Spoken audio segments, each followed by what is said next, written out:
Alhamdulillah. Alhamdulillahil wahidil ahadis samad alladzi lam yalid wa lam yulad wa lam yakul lahu kufuwan ahad. Ahmaduhu subhanahu wa ta'ala wa ashkuruh wa usni alaihi wa nukabbiruh wa nastahdihi wa nastaghfiruh wa nusalli wa nusallim Muhammadin wa ala alihi wa ashabihi wa man da'a bida'watik waqtada bisunnatik ila yaumil la raiba fi. A'udzu billahi minasyaitonir rajim. Bismillahirrahmanirrahim. Syahrul Ramadan alladzina unzila fihil Qur'an hudal linnas wa bayyinatin minal huda wal furqan. Rabbi shrah li sadri wa yassir li amri wahlul 'uqdatam min lisani yafqahu qawli. Uhayyukum bi tahiyatul Islam, tahiyatul mubarakah, tahiyatul fi akhil jannah. Assalamualaikum warahmatullahi wabarakatuh.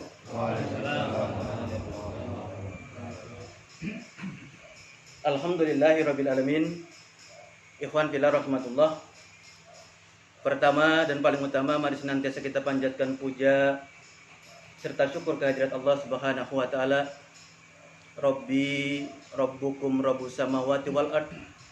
Tuhanku, Tuhan kita semua dan Tuhannya alam semesta, yang senantiasa melimpahkan nikmat dan karunia kepada kita semua sehingga kita masih diberikan kesempatan oleh Allah untuk beraktivitas, untuk bekerja, untuk beramal, untuk berdharma bakti di buminya Allah. Dan insya Allah dengan kerja, amal, dan dharma bakti ini menjadi bekal kita menghadap Allah Subhanahu wa ta'ala. Salawat serta salam kita aturkan kepada baginda Nabi besar Muhammad sallallahu alaihi wasallam, uswah dan teladan buat kita semua yang insya Allah membimbing kita semua kepada siratal mustaqim. Dan insya Allah kita semua senantiasa diberikan kekuatan oleh Allah untuk menapaki jalan siratal mustaqim ini sampai akhir hayat hidup kita. Amin. Amin ya rabbal alamin. Ikhwan fillah rahmatullah. Alhamdulillahirabbil alamin, kita masih bisa bertemu, bisa bersilaturahim sekaligus thalabul ilmi. Mudah-mudahan pertemuan kita hari ini menjadi wasilah Allah senantiasa curah dan limpahkan kepada kita semua berkah dan rahmatnya buat kita. Amin. Amin ya rabbal alamin. Ikhwan fillah rahmatullah. Hari ini kita akan coba sedikit mengkaji, mengulas terkait Ramadan, kaitannya dengan perjuangan. Karena sejatinya bulan suci Ramadan merupakan bulan perjuangan. Bahkan hidupnya manusia dihidupkan oleh Allah di muka bumi ini pun untuk berjuang. Bahkan hidupnya kita 1 hari, 2 hari, sebulan, 2 bulan, semua tidak lepas dari perjuangan. Bahkan tiap diri kita secara individu pun telah diperintahkan oleh Allah untuk senantiasa berjuang. Fahal hamaha fujuraha wa taqwaha qad aflaha man zakkaha. Untuk mendapatkan zakkaha maka harus berjuang. Apa yang diperjuangkan? Memenangkan jiwa takwa, mengalahkan jiwa fujur. Tiap kita secara individu telah diperintahkan oleh Allah untuk memenangkan, untuk berjuang, untuk mengalahkan, dan seterusnya. Jadi hidup adalah perjuangan. Bahkan bukan hanya hidup kita, bahkan mati kita pun adalah perjuangan. Alladzi khalaqal mauta wal hayata liyabluwakum ayyukum ahsanu amala. Aku ciptakan manusia tidak lain untuk aku uji di antara mereka siapa yang paling ahsan amalnya. Jadi ternyata hidup kita ini adalah perjuangan. Hidup kita semua adalah perjuangan. Bahkan dalam kehidupan sehari-hari, tiap hari kita berjanji untuk berjuang kepada Allah. Setiap kesempatan, setiap waktu kita berjanji kepada Allah untuk berjuang memperjuangkan agamanya. Inna sholati wa nusuki wa mahyaya wa mamati lillahi rabbil alamin. Kita bersumpah di hadapan Allah, tiap kesempatan adalah perjuangan untuk mendapatkan ridha Allah. Jadi kita telah mengikrarkan diri kita ini tiap kesempatan, setiap waktu untuk berjuang di jalan Allah. Jadi tidak ada kehidupan manusia lepas dari perjuangan. Dari mulai kita dilahirkan orang tua kita, bayi, dewasa, sampai kita tua, penuh dengan perjuangan. Bahkan hari-hari kita, waktu-waktu kita adalah perjuangan semuanya. Maka tidak ada kehidupan ini yang lepas dari perjuangan. Semua untuk berjuang. Bahkan andai kata kita tidak mau berjuang, untuk tidak mau berjuang pun kita harus berjuang. Bisa dipahami ya? Hidup adalah perjuangan, mau waktunya, tempatnya, kesempatannya, semua untuk berjuang. Andai kata kita nggak mau berjuang, untuk tidak mau berjuang pun harus berjuang. Contoh, orang bersemangat untuk kerja cari nafkah. Kita nggak mau. Pengen uncang-uncang kaki di rumah, pengen leha-leha di rumah. Untuk itu juga diperlukan perjuangan. Ya nggak? Ada orang akan cemooh kita, akan ejek kita. Kita mesti pertahankan argumen kita, kenapa kita leha-leha. Itu pun perjuangan. Dan untuk leha-leha juga butuh dana. Ya nggak? Berarti sebelumnya juga dia sudah berjuang. Maka tidak ada tujuan manusia dihidupkan oleh Allah kecuali untuk berjuang. Maka cita-cita orang beriman cuma satu. Dia ingin berjuang di jalan Allah dan dia pun mati di jalan Allah. Nah, ikhwan fillah rahmatullah. Coba pelan-pelan kita melihat apa hakikat dari perjuangan itu sendiri. Apa perjuangan di dalam Islam? Bagaimana Islam memandang perjuangan buat kita semua? Ternyata perjuangan itu dalam Islam merupakan perintah Allah. Merupakan perintah Allah. Maka konsekuensinya kalau kita tidak tunaikan perintah Allah, apa? Allah ridha atau murka kira-kira? Allah akan murka kepada kita karena ini perintah Allah. Jadi ketika Allah perintahkan kepada kita berjuang dalam keadaan berat maupun dalam keadaan ringan. Berjuanglah kalian di jalan Allah dalam keadaan berat maupun di ringan. Nah, ini yang harus kita pahami. Hidup ini adalah perjuangan. Lalu apa yang kita perjuangkan? Yang kita perjuangkan tidak lain, menegakkan kalimat Allah, menegakkan syariat Allah, agar berlaku luas seluas-luasnya untuk semua umat Islam. Maka ini perjuangan kita. Kita diperintahkan oleh Allah berjuang dan tujuannya merealisasikan kalimat Allah di muka bumi. Maka kalau coba kita melihat, tidak ada tujuan yang paling penting bagi orang-orang beriman kecuali dia berjuang di jalan Allah sampai dia hidup mulia atau mati syahid. Maka tujuan orang-orang beriman menjadikan dirinya sebagai objek dan subjek dalam perjuangan ini sampai dia dipanggil oleh Allah dalam keadaan syahid. Maka ketika kita sudah tahu ini perintah Allah, tujuannya menegakkan kalimat Allah, lalu kita cita-citakan diri kita, dedikasikan diri kita di jalan Allah sampai Allah hidupkan kita hidup yang mulia atau kita mati syahid. Inilah tujuan orang-orang beriman. Nah, kalau orang berjuang di jalan Allah lalu mati syahid di jalan Allah, pasti surga nggak kira-kira? Orang beriman berjuang di jalan Allah lalu mati di jalan Allah, syahid dia di dalamnya, pasti surga nggak kira-kira? Pasti nggak? Pasti nggak? Yang semangat jawabnya, pasti nggak? Pasti. Ternyata nggak pasti.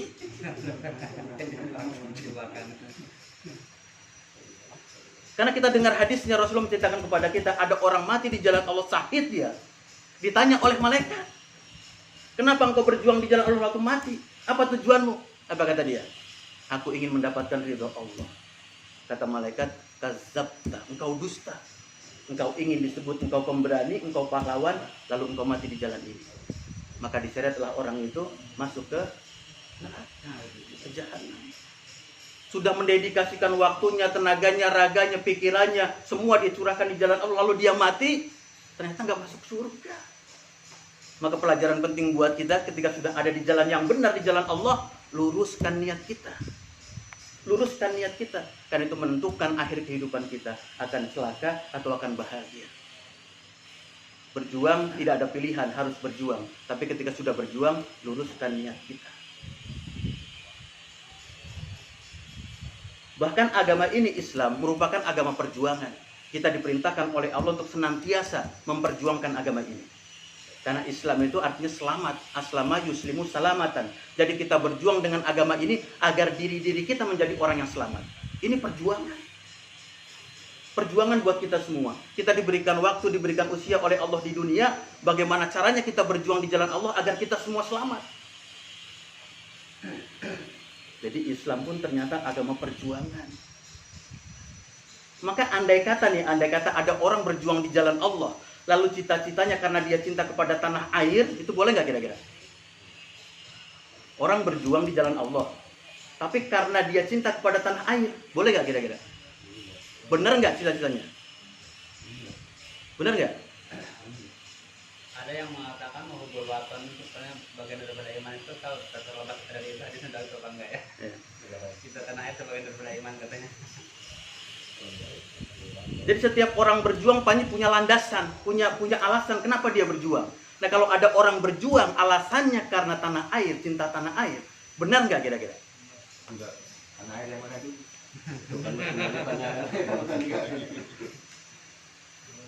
Boleh nggak? Benar nggak kira-kira?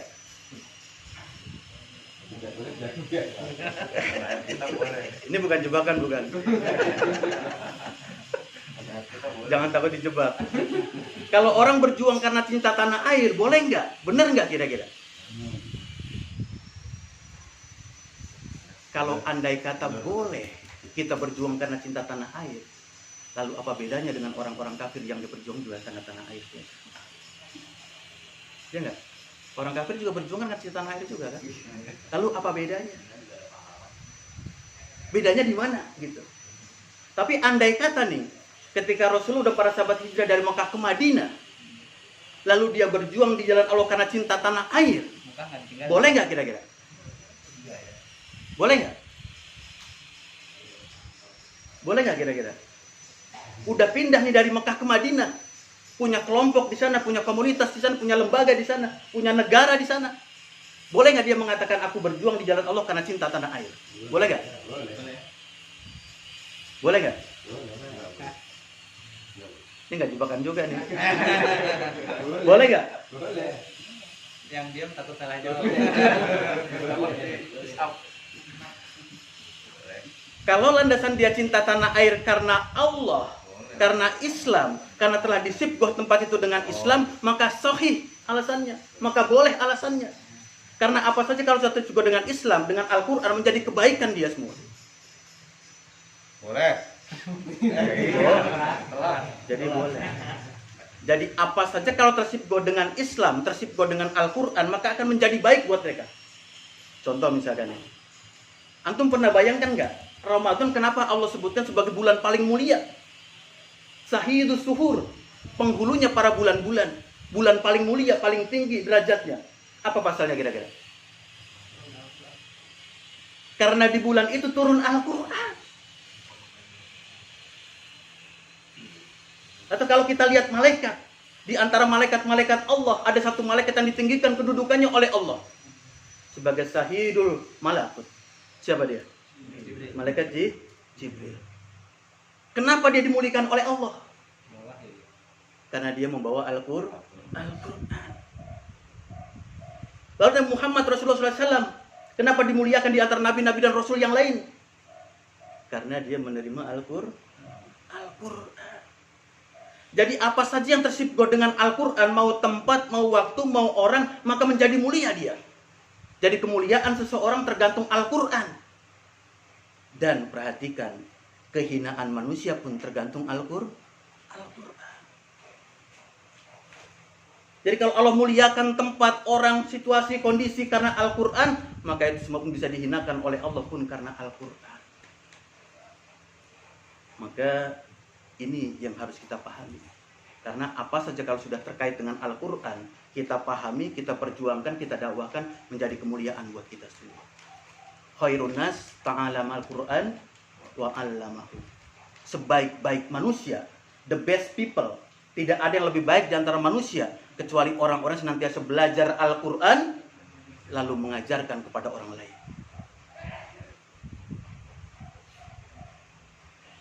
Sampai sini paham ya? Ya ternyata agama Islam adalah agama perjuangan. Dan perjuangan ini tidak lain untuk menegakkan Al-Quran, menegakkan syariat Islam, menegakkan kalimat Allah. Maka dalam berjuang itu ikhwan sekalian, yang harus kita perhatikan dan kita fokuskan bukan kepada hasil, tapi kepada proses yang harus kita benarkan, kita sempurnakan, kita utuhkan prosesnya, agar Allah pun nanti sempurnakan hasilnya. Maka kalau kita lihat Ibunda Siti Hajar ketika tinggal berdua dengan putranya Ismail, sampai sudah kira-kira terpanggang di padang pasir, lalu dia berusaha mencari air. Bagaimana perjuangannya kira-kira? Udah nggak ada daya upaya, keringat udah nggak bisa netes lagi, susu tidak bisa menetes lagi. Dia cari sumber kehidupan air sedemikian rupa, dia lari ke sana kemari mencari air. Bahkan sampai Safa Marwa bolak-balik 7 kali, 2 bukit yang cukup berjauhan, di padang pasir yang terik, yang panas. Dia lakukan perjuangan itu, dia sempurnakan perjuangan itu. Tapi ketika sudah disempurnakan ikhtiarnya, perjuangannya, maka Allah berikan hasilnya. Kan logika kita kalau orang lari Safa Marwa, harusnya airnya ada di situ kan ya. Ditemuinya di situ airnya kan harusnya kan. Kan sudah dikejar di situ tuh. Safa Marwa, Safa, bolak-balik dia sedemikian rupa. Tapi Allah takdirkan di mana airnya? Airnya keluar di mana? Di kaki anaknya Ismail. Nggak pernah terbayangkan sedikit pun juga oleh Siti Hajar di mana pertolongan Allah datang. Yang penting dia sempurnakan dulu ikhtiarnya, perjuangannya, Allah akan berikan hasilnya kepada kita. Maka dalam berjuang seperti itu, jangan berkalkulasi bagaimana hasilnya nanti, bagaimana menang atau tidak.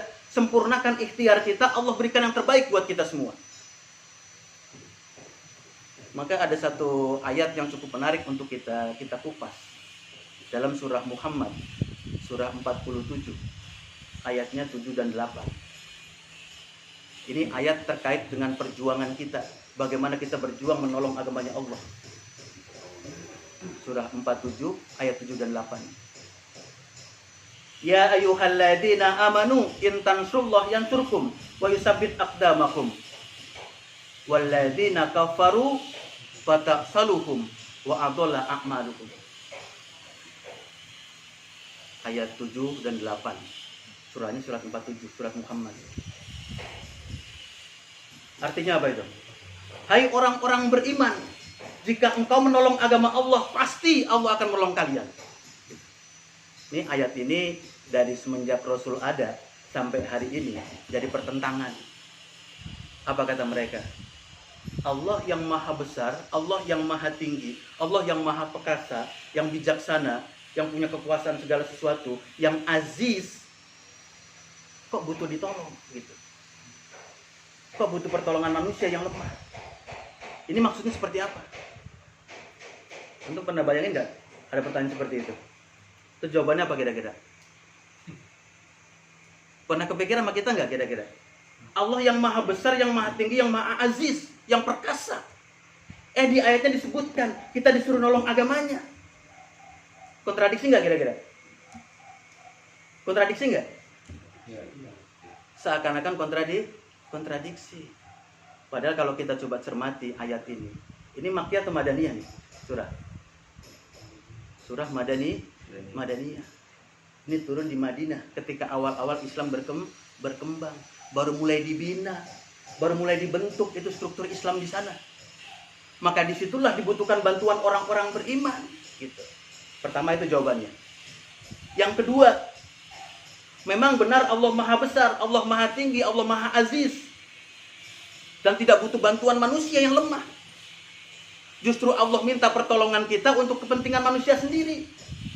Kan disebutkan tadi, ya ayyuhalladzina amanu in tansurullah yansurkum wa yusabbit aqdamakum. Allah akan berikan ganjaran kepada orang-orang nolong agama Allah dengan diteguhkan kedudukan di dunia. Jadi ternyata manfaatnya, benefitnya bukan buat Allah, tapi buat manusia. Dan yang ketiga, ayat ini turun sebagai ujian buat orang-orang beriman. Siapa di antara mereka yang mau menolong agama Allah dan siapa yang tidak mau menolong agama Allah. Jadi ada dua pilihan tuh. Kita boleh milih. Boleh nolong agama Allah, boleh juga nggak nolong agama Allah. Kita pilih mana kira-kira? Allah. Yakin? Tadi Ode cuma 2. Dua pilihan diserahkan kepada kita. Mau menolong agama Allah atau tidak menolong agama Allah? Mau nolong nggak kira-kira? Perhatikan ayat ini. Tegas memberikan gambaran kepada kita. Berat ancaman buat kita semua kalau nggak berjuang di jalan Allah. Tidak sungguh-sungguh di jalan Allah. Tidak menolong agama Allah. Ya ayyuhalladzina amanu, hai orang-orang beriman, jika engkau menolong agama Allah, ini perintah secara tegas. Orang beriman diperintahkan oleh Allah untuk menolong agamanya. Baru setelah itu Allah berikan pertolongan kepada kita. Itu hukum sebab akibat, kausalitas. Nggak mungkin orang bahagia tanpa perjuangan. Nggak mungkin orang selamat tanpa perjuangan. Tidak mungkin orang bahagia tanpa perjuangan. Untuk dia selamat, bahagia, sukses, harus dia berjuang. Itu perintah Allah kepada kita semua. Dan Allah teguhkan kedudukan kita di dunia. Kedudukan iman kita, kedudukan yang lainnya di muka bumi diteguhkan oleh Allah. Kita perhatikan ayat yang terakhirnya. Walladzina kafaru fata'saluhum wa adalla a'maluhum. Dan orang-orang kafir itu celaka buat mereka. Diberikan umur yang panjang, usia yang panjang di dunia ini, cuman 2 yang dia tunggu. Sia-sia amalnya dan azab Allah yang pedih. Seakan-akan berikan gambaran kepada kita, orang kalau nggak mau menolong agama Allah, termasuk golongan orang yang kafir, akan celaka dia. Karena diberikan usia yang panjang, umur yang panjang, cuma 2 yang dia tunggu. Umurnya panjang di dunia, tapi cuma 2 yang ditunggu. Apa 2 itu? Sia-sia amalnya dan azab Allah yang pedih. Kalau kita di dunia nunggu seseorang yang kita senengin, yang kita cinta, enak nggak kira-kira? Enak nggak? Janjian sama temen nih, kita demen sama dia, kita senang sama dia. Janjian di terminal, kita nunggu senang nggak kira-kira? Hah? Kayak punya aja mas.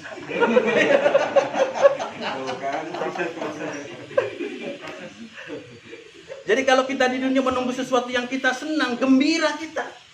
Atau kita datang ke warteg lah kalau bukan puasa, kita pesan makanan. Sambil kita nunggu makanan datang, senang nggak kira-kira? Senang nggak? Kita nunggu buka puasa juga ya. Senang nggak kira-kira? Senang, apalagi dibayarin gitu kan. Jadi kalau diberikan usia panjang, umur panjang di dunia untuk hal-hal yang baik, kita tunggu pun kita senang. Ini diberikan umur panjang oleh Allah, cuma 2 yang dia tunggu.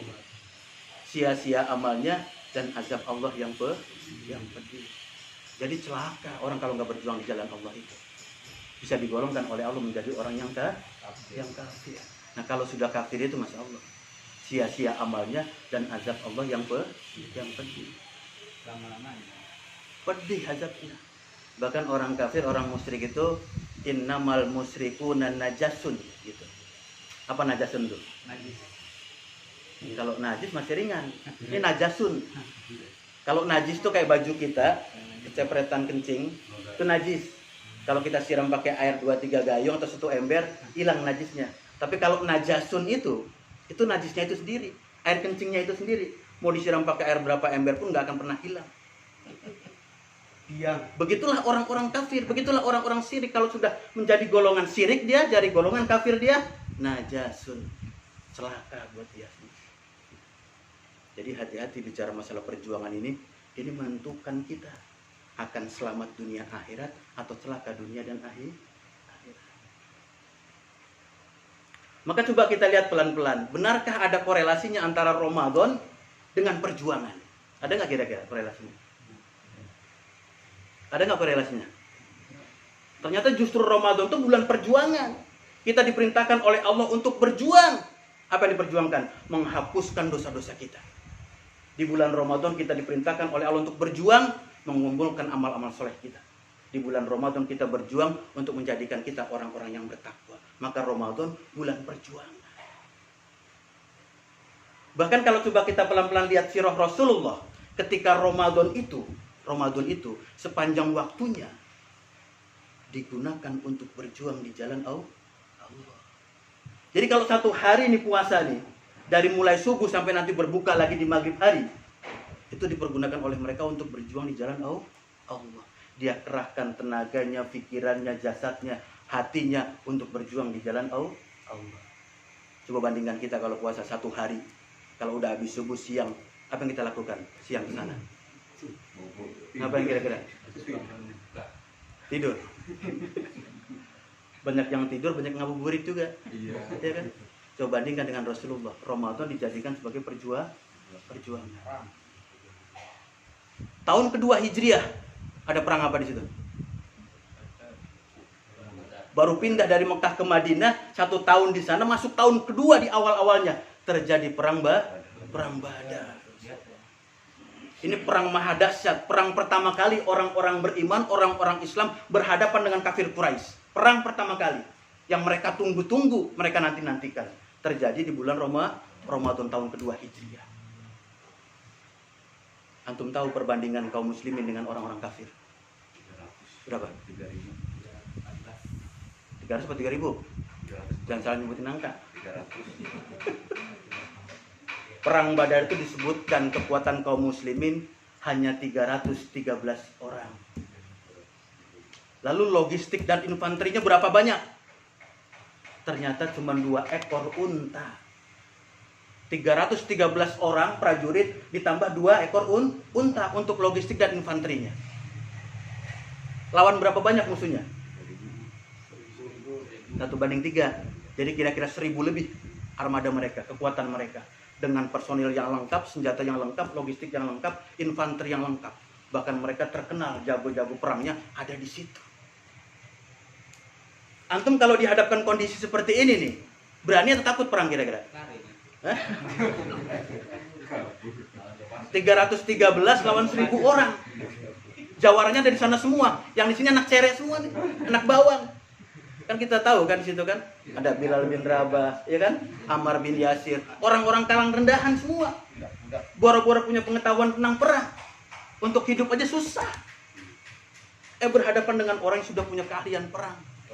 Kalau kita nih dikondisikan seperti itu, berani atau takut kira-kira? Jujur aja.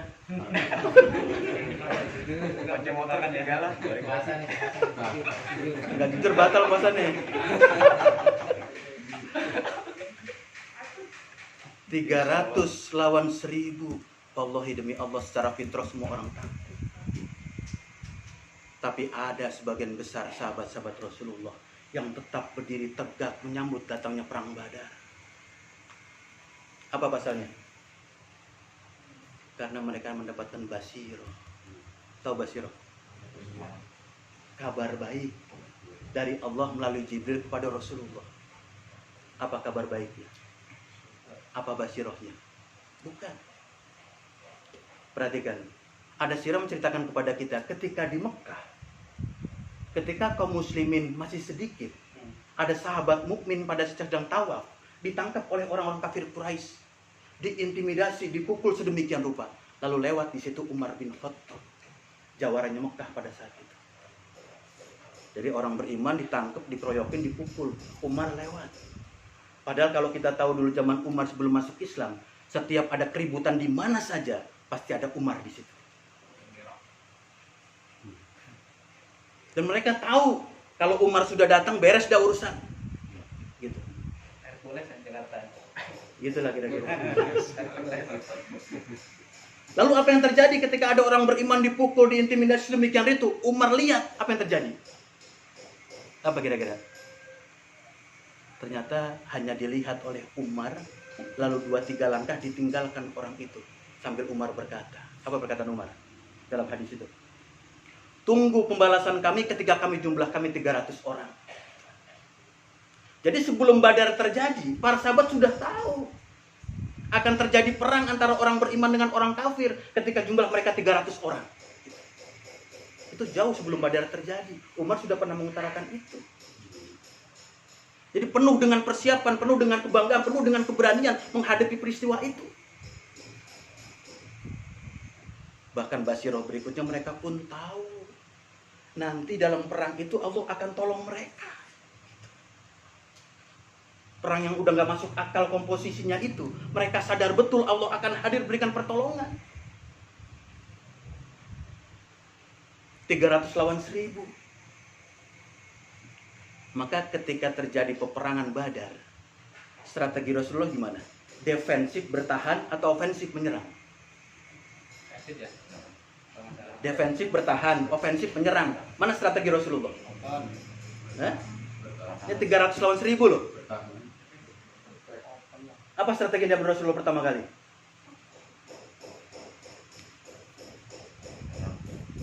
Mereka tahu ini akan terjadi. Mereka tahu Allah akan menolong, tapi nggak tahu kapan ditolongnya. Kapan datang pertolongannya nggak ada yang tahu. Maka kita saksikan Rasul ketika perang Badar itu sering banyak nengok ke atas langit dibandingkan menengok musuhnya. Kapan Allah berikan kabarnya kepada dia, pertolongannya kepada dia, gitu. Bisa bayangkan lagi perang berkecamuk begitu, dia dengak ke atas terus. Celaka nggak kira-kira? Celaka. Itu bimbang Rasulullah sedemikian rupa. Maka strategi yang diambil Rasulullah adalah defensif. Awalnya defensif. Lalu ketika Allah turunkan bantuannya, apa bantuannya itu? Malaikat-malaikat yang bertanda khusus di tangan-tangan mereka. Berapa jumlahnya? 1000. Padahal andai kata Allah turunkan satu malaikat aja untuk ngabisin 1000 orang, habis nggak kira-kira? Habis. Ini 1000 orang dihadirkan dengan 1000 malaikat. Maka ketika hadir informasi itu dari Jibril, langsung berubah strateginya menjadi ofensif, menyerang.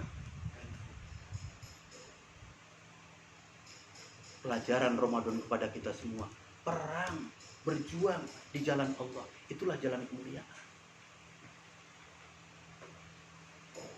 Masuk periode berikutnya, coba kalau kita lihat tahun ke-5 Hijriah, ada perang apa? Perang apa? Tahun 5 Hijriah. Perang Khandaq. Ini sebagai balas dendam nih, setelah kalah di Badar, dia persiapkan kekuatan di perang Khandaq ini, yang disebut juga dengan perang Ahzab, perang gabungan antara kafir-kafir Quraisy dengan Yahudi dengan klan-klan yang lain untuk menyerang Rasulullah. Ini secara hitung-hitungan kekuatan mereka tidak bisa ditandingi lagi, besar kekuatan mereka. Maka Rasul pun musyawarah dengan para sahabatnya, ini menghadapi mereka bagaimana? Jadi perang Khandaq itu terjadi Syawal, bulan Syawal. Lalu datanglah usulan dari siapa? Salman Al-Farisi untuk bikin apa? Bikin parit. Antum tahu panjangnya parit berapa, lebarnya berapa, dalamnya berapa? 5 meter, berapa kilo panjang? Ternyata yang digali itu panjangnya, lebarnya itu 5 meter, 5,5 meter. Hampir mau 6 meter. Itu kalau mobil kira-kira paralel begini nih. Tipe 21 lah ya. Hah? Tipe 21. Tipe 21. Jadi hampir 6 meter lebarnya, dalamnya hampir 4 meter lebih. Jadi 2 orang lah kira-kira kalau diri bersamaan. Nggak bisa naik ya. Berarti kalau jatuh nggak bakal bisa lompat lagi. Panjangnya antum tahu berapa? 776 Kilo. 776 Kawan nggak pernah baca sirah. ini tebak-tebak ya. Jadi kira-kira kilometernya hampir 7 kilometer. Kira-kira. Jadi kira-kira kalau dari sini Karawaci pertengahan antara rest area. Kan ini kilometer 25, rest area kilometer 12-an. Jadi kira-kira pertengahannya di situ. Nggak bayang gayanya kalau sekarang ya. Perangnya di bulan Syawal, itu gali paritnya bulan apa? Ramadan. Gitu. Saat orang semua letih, haus, perih perutnya, diperintahkan menggali parit. Itu kalau bukan benar-benar karena iman yang kuat, mustahil bisa terrealisasi. Ada minum. Ketika parit sudah jadi, kaum muslimin di barisan depan paritnya. Musuh ada di sebelahnya. Ada nggak yang bisa nyebrang kira-kira? Itu kalau secara hitung-hitungan tuh, kuda pun nggak bisa nyebrang. Onta apalagi, onta udah geser jatuh. Kuda pun nggak bisa. Ternyata Sirah mengajarkan kepada kita, ada satu orang berhasil lompat parit itu. Dan ketika sudah berhasil lompat, semua kaum muslimin mundur. Nggak ada yang berani menghadapi. Ternyata ini jawaranya Mekah pada saat itu, yang berhasil lompat itu. Lalu kata Rasulullah apa? Wahai Ali bin Abi Thalib, coba tangani orang itu. Cuman sekejapan mata jatuh ke lubang musuhnya. Lihat bagaimana persiapan umat Islam ketika dia perang. Sedemikian rupa sadarnya, kekuatannya, imannya kepada Allah. Tidak mungkin bisa ditandingi kekuatan mereka, maka dibuat parit. Bahkan andai kata mereka pun bisa nyebrang, selesai riwayat mereka. Karena kekuatan mereka begitu besar. Tapi mereka sadar Allah akan tolong. Maka Allah tolong dengan apa? Ketika mereka berkemah di bukit-bukit, di lembah-lembah itu, di malam hari Allah turunkan apa? Angin Sabah. Ternyata angin Sabah ini angin yang dulu menjatuhkan kaum Ad dan kaum Samud. Yang kencang, yang dingin, menusuk tulang. Bahkan jasad kaum Ad, kaum yang besar-besar seperti itu bertumbangan mereka semua. Karena angin Sabah. Itu diutus lagi oleh Allah ketika perang Khandaq. Orang cuma sekedar lewat doang, numpang lewat itu, mati semua. Kemah-kemahnya hancur. Mereka sadar datang pertolongan Allah. Lalu ketika tahun ke-8 Hijriah, ada perang apa? Fatu Mekah. Itu perang bukan? Ternyata kalau kita baca sejarahnya, sirahnya, itu peperangan. Sebelum sampai ke pintu gerbang Ka'bah itu, Mekah itu, terjadi peperangan di sana sini. Itu kalau bukan karena kekuatan iman, keyakinan, pertolongan Allah, tidak mungkin itu pun terrealisasi.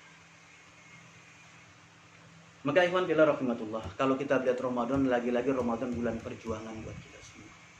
Bulan tarbiyah agar kita sungguh-sungguh dalam berjuang, dalam mengemban amanah-amanah perjuangan ini. Maka kalau kita coba melihat bagaimana sih Allah mengarahkan kita semua untuk berjuang, bagaimana Allah memberikan kaidah-kaidah kepada kita semua untuk berjuang di jalannya, agar kita diselamatkan oleh Allah dunia dan akhirat. Antum coba nanti buka dalam surah Ali Imran ayat 144, 145, 146. Di situ Allah berikan arahan, berikan guideline kepada kita para mujahid bagaimana berjuang di jalan Allah.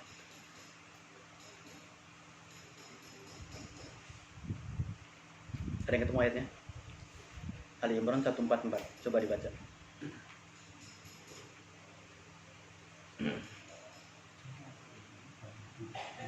Bismillahirrahmanirrahim. Wa ma Muhammadun rasul qad khalat min qablihi rasul afa imma au qutilan qalabtum ala aqabikum aw yang qalib ala kibaihi fala yu'adhibuha syai'an wa yasbillahi syafirin. Artinya? Dan Muhammad hanyalah seorang rasul, sebelumnya telah berlalu seorang rasul. Apakah dia wafat atau terbunuh, kamu berbalik ke belakang atau murtad? Siapa yang berbalik ke belakang maka dia tidak akan merugikan Allah sedikit pun. Allah akan memberi balasan kepada orang-orang yang bersyukur.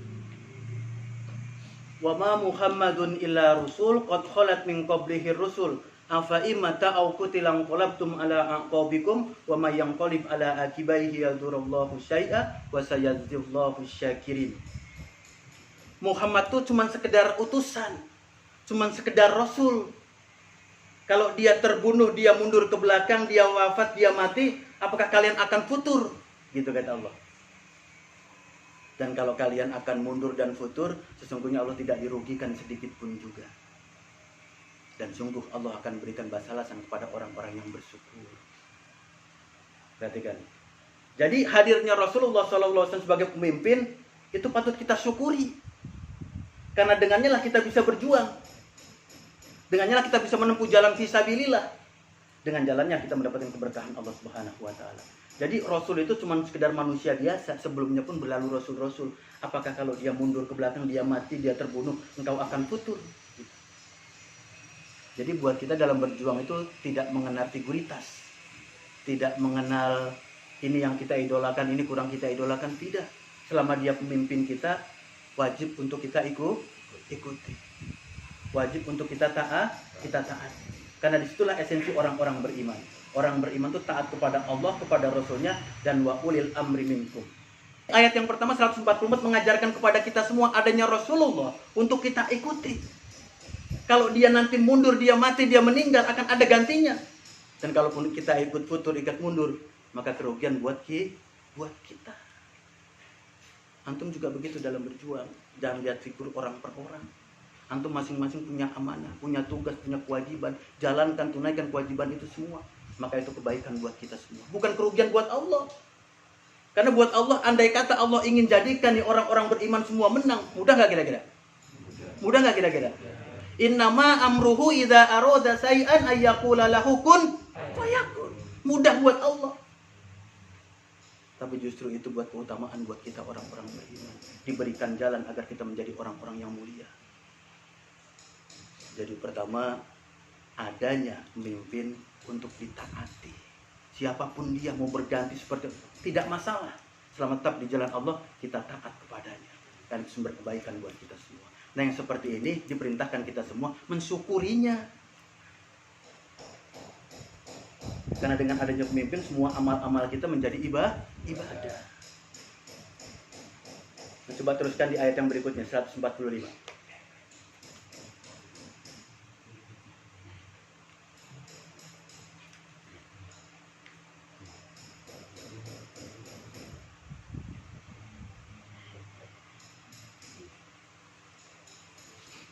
Bismillahirrahmanirrahim.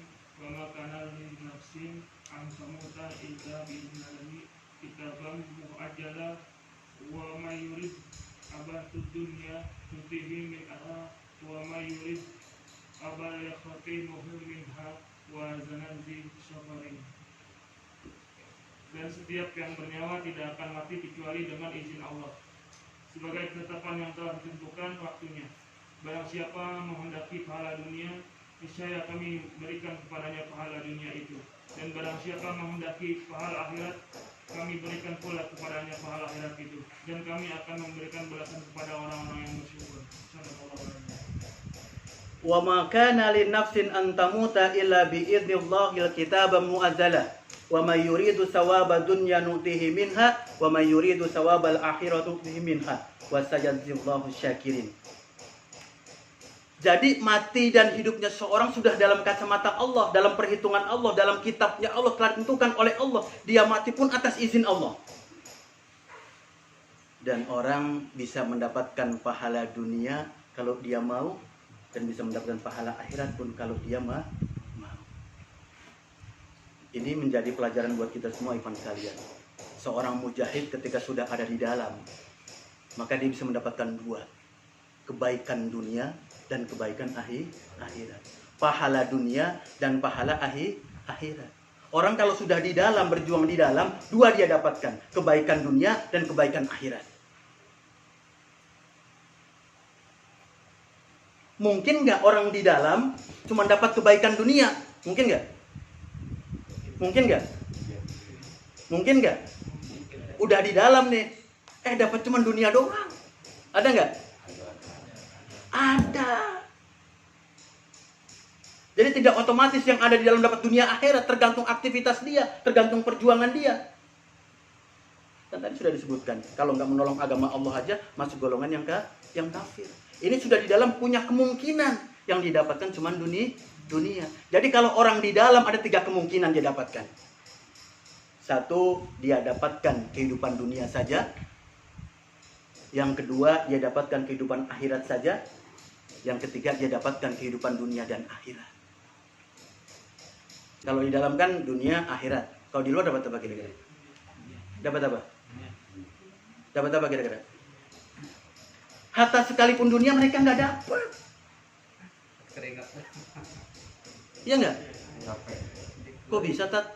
Kan mereka dapat harta tuh banyak, punya kedudukan tinggi, punya jabatan besar. Kok nggak dapat? Kan tadi walladzina kafaru fatasaluhum wa adalla a'maluhum. Orang-orang kafir itu cuma 2 yang dia dapatkan, sia-sia amalnya dan azab Allah yang pedih. Jadi kalau diberikan harta, jabatan, kedudukan, itu bukan makin dekat dia pada Allah, tapi makin dia menjauhkan diri pada Allah. Maka itu musibah besar buat dia. Maka orang kafir itu nggak dapat apa-apa. Harta dunia pun mereka nggak dapat. Kelihatannya, padahal hitungannya tidak.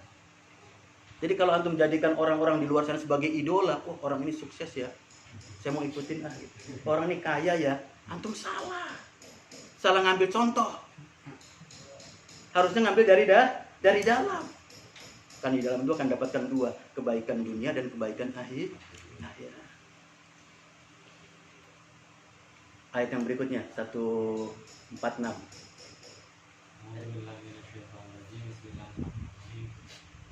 wa ka'ayyin min nabiyyin qatala ma'ahu ribbiyuna katsir fama wahanu lima asabahum fi sabilillah wa ma dha'ufu wa mastakanu wallahu yuhibbus sabirin. Dan betapa banyak nabi yang berperang didampingi sejumlah besar dari pengikutnya yang bertakwa. Mereka tidak menjadi lemah karena bencana yang menimpanya di jalan Allah, tidak patah semangat dan tidak pula menyerah kepada musuh. Dan Allah mencintai orang-orang yang sabar. Wa ka'ayyin min nabiyyin qatala ma'ahu ribbiyun katsir fama wahanu lima asabahu fis sabilillah wa ma dha'ufu wa mastakanu wallahu yuhibbus sabirin. Berapa banyak para nabi yang dia berperang diikuti disertai oleh para ribiyun. Siapa ribiyun tuh? Ribiyun tuh siapa? Ulama menafsirkan ribiyun itu artinya pemimpin, artinya pengurus, artinya nakib, pengurus-pengurus posnya masing-masing. Itu namanya ribiyun. Kalau rabbaniyun adalah orang-orang dekat dengan Robnya, dengan Tuhannya. Ini para kader-kader dakwah, kira-kira begitu. Jadi berapa banyak nabi-nabi berjuang di jalan Allah didampingi para pengurusnya dan orang-orang senantiasa bergerak di medan dakwah.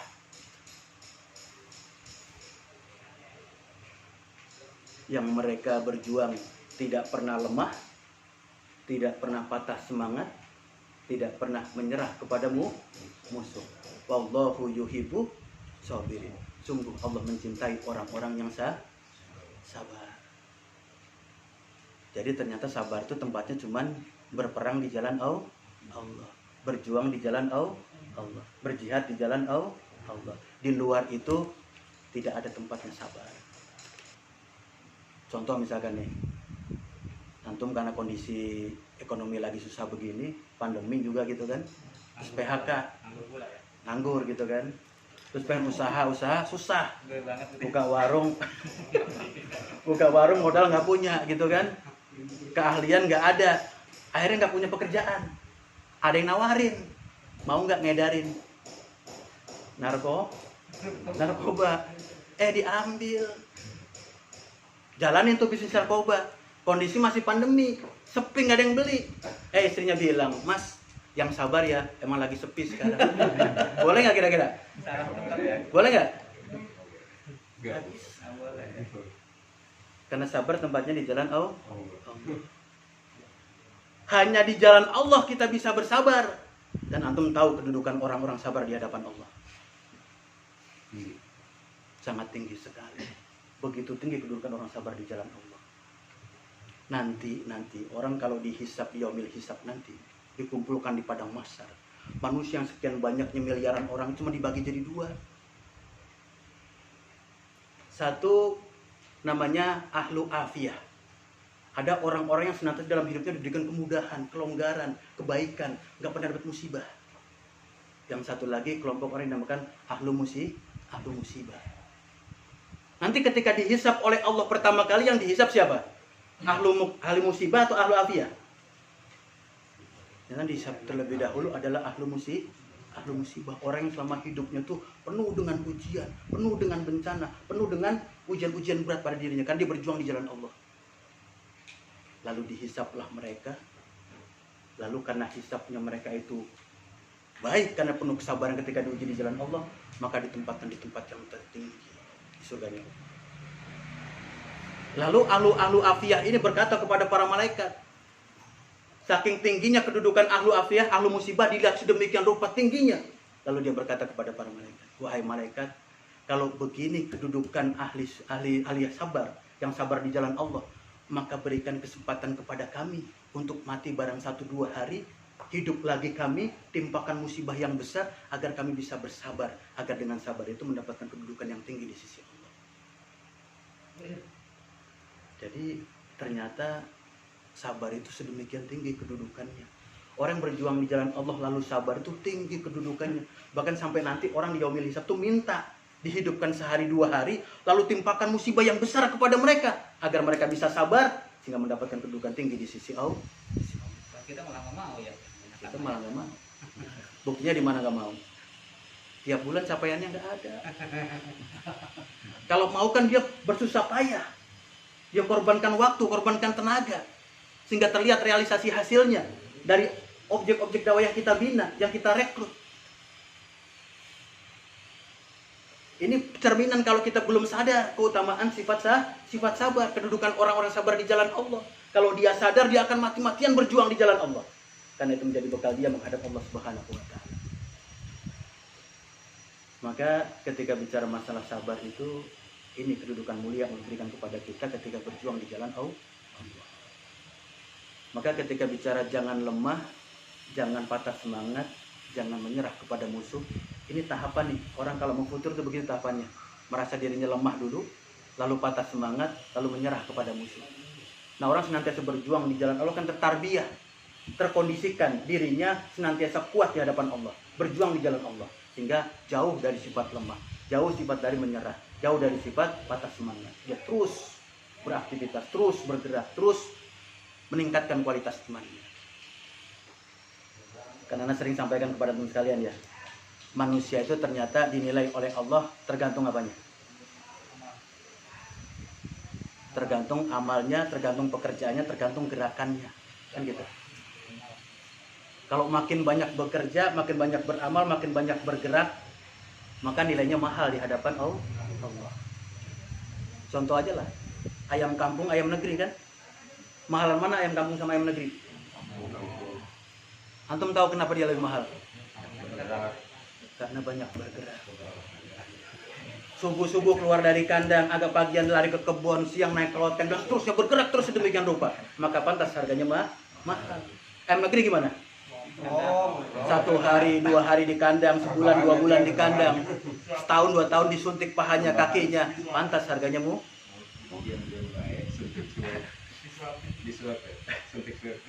Begitulah nilai kita di hadapan Allah. Tergantung kerja kita, tergantung pergerakan kita. Banyak gerak kita, banyak kerja kita, maka bernilai di hadapan Allah. Sudah hampir 11:30 sekalian. Jadi mudah-mudahan yang Anda sampaikan walaupun singkat, walaupun sederhana bisa merefresh kita kembali. Ternyata Ramadan ini dihadirkan oleh Allah buat kita sebagai bukti Allah cinta kepada kita. Maka seyoknya ketika Ramadan datang kita bersuka cita, kita bergembira, kita senang. Kalau orang saja suka kepada sesuatu, ditunggu-tunggu kemudian dia datang, dia gembira sedemikian rupa. Ini Ramadan sudah hadir kepada kita. Bagaimana kita mensyukuri nikmat Ramadan datang kepada kita? Tentu dengan cara bergerak, beraktivitas, bekerja, berjuang, agar dengan cara seperti itu Allah muliakan kita dunia dan akhirat. Ikhwan fillah rahimatullah, mungkin itu saja yang saya sampaikan pada kesempatan kali ini. Mudah-mudahan bermanfaat buat kita semua. Yang hak datang dari Allah, kelemahan, kekurangan, hilaf dan salah datang dari saya pribadi. Akhiru da'wana alhamdulillahirabbil alamin. Jazakumullahu khairan katsiran. Assalamualaikum warahmatullahi wabarakatuh.